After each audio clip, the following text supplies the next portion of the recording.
Bonjour, bienvenue à cette vidéo. Aujourd'hui sur Blender 2.7, nous allons voir la fonction Wireframe. Alors celui-ci, vous allez voir, c'est assez simple. Là, si je vous montre rapidement, fin de compte, ici j'ai mon cube d'origine. Ici je me mets en mode édition. Et si par hasard je fais un CTRL F, tout simplement ici, vous avez différentes fonctions. Donc on a vu récemment Fill, Grid Fill, Body Face, donc tout ça on a vu, pas de problème. Celui-ci, vous le retrouvez ici, vous voyez, c'est Wireframe. Automatiquement, ce qu'il va faire, c'est qu'il va tout simplement supprimer les faces et faire en sorte de garder les arêtes. Et c'est là-dessus qu'on va jouer. Alors, ce qu'il faut savoir aussi, c'est que la fonction Wireframe est destructive par rapport au modificateur. Donc là, si je fais en sorte de le supprimer, je remets un cube et je vous montre. Vous le retrouvez ici dans les modificateurs, qui est ici, Wireframe. En fin de compte, c'est approximativement la même chose, à la différence que quoi? C'est que simplement celui-ci n'est pas destructif. C'est-à-dire que si je clique pour fermer, bah, automatiquement, j'ai rien perdu. Là, par contre, si je fais pareil et que je fais CTRL F Wireframe, cette fois-ci, j'ai perdu. Bon, quoi qu'il en soit, on va utiliser celui-ci. Donc, vous le retrouvez à cet endroit-là. Vous voyez, on a différentes informations intéressantes. Ce que je vais faire avant, c'est que je vais encore supprimer celui-ci, faire un cube, tout simplement faire un W, subdivide, vous voyez, juste une fois, ça suffit. OK, CTRL F, et je fais Wireframe. Donc ici, on a les différentes informations qui va vous donner quoi? Alors, on va faire en sorte de donner un peu d'épaisseur. Thickness, ça veut dire l'épaisseur, vous voyez? Donc là, je vais faire en sorte de bien m'approcher. Pour la fonction boundary, on verra ça un peu après.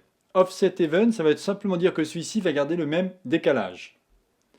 Ici, vous avez aussi soit un décalage, on va dire, de façon unique ou relative. Vous voyez, si je clique ici, on aura quelque chose de différent.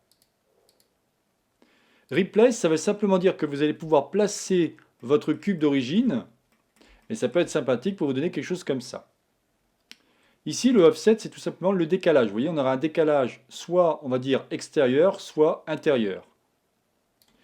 Le dernier, crease. Crease, en fin de compte, va permettre de tout simplement créer un poids par rapport à vos arêtes. Alors celui-ci va jouer tout simplement si vous utilisez un modificateur Subdivision Surface. Regardez, je vous montre. Ici, je crois que j'avais un crease à 0 si je ne dis pas de bêtises. On va aller sur le Subdivision Surface et vous voyez ce qui s'est passé. Automatiquement, comme mes creases n'ont pas été affectés, c'est la limite du pli, tout simplement. Le pli, vous voyez, c'est ici. On a différents plis. Bon, bah lui, il dit OK, je réagis comme ça. Ce que je vais faire, c'est que je vais supprimer et recommencer en faisant un cube. Très bien. Je refais exactement pareil, W une fois pour avoir quelque chose comme ça. CTRL F et je fais Wireframe. Cette fois-ci, au niveau du crease, je vais mettre un poids à 1. D'accord? Déjà, vous pouvez vous apercevoir ici qu'au niveau de mes arêtes ou de mes sommets, ils sont en rose. Ce qui signifie qu'en fin de compte, j'ai défini un poids bien plus important. Si maintenant j'utilise un modificateur de type Subdivision Surface, vous allez voir que d'un seul coup, celui-ci va se comporter complètement différemment. Vous voyez? Comme j'ai fait en sorte de créer un poids au niveau de tous mes coins, tout simplement, bah, lui il dit bah, très bien, je vais subdiviser ma forme qui est ici, mais malgré tout, vous voyez, elle est subdivisée. Normalement, elle devrait être subdivisée comme puisque c'est un cube, elle devrait faire comme une sphère, tout simplement. Et là, ayant mis un poids au niveau des arêtes, vous avez ce genre de choses. Donc là, je supprime et je recommence. Cette fois-ci, je vais prendre un plane. Alors le plane, on va le laisser... non, on va peut-être faire un CTRL F. Alors, CTRL R, pardon, pas CTRL F. Voilà, deux fois.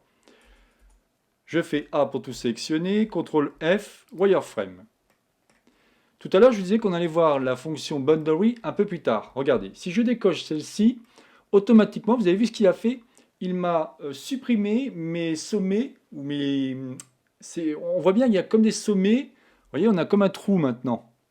Donc faites attention à ça, si vous avez un effet bizarre, pensez à cocher celui-ci, surtout si vous utilisez un plane. Vous voyez par exemple, ça pourrait être un cadrage pour des fenêtres, et après vous laissez, en cliquant ici sur Replace, alors il est où cet animal? Sur Replace, soit vous le décochez et après vous créez vos carreaux, soit vous laissez celui-ci coché.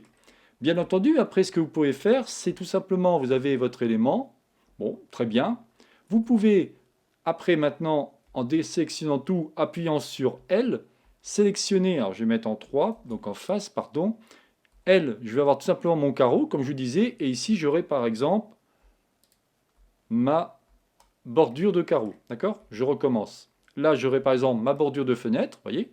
Donc c'est quelque chose qu'on pourrait placer tout simplement pour placer ça sur une ouverture de fenêtre et après définir une texture différente ou un shader différent pour les fenêtres. Voilà, il me semble qu'on a tout dit. Alors je vais regarder pour être sûr à 100%. Donc je refais un cube. Là, je vais juste faire vite fait CTRL F wireframe. On a vu quoi? On a vu le boundary, offset even, offset relative, le replace, l'épaisseur, le décalage, le quiz qui va réagir en fonction tout simplement du modificateur ou du modifier subdivision surface. Donc c'est cool, on a tout vu.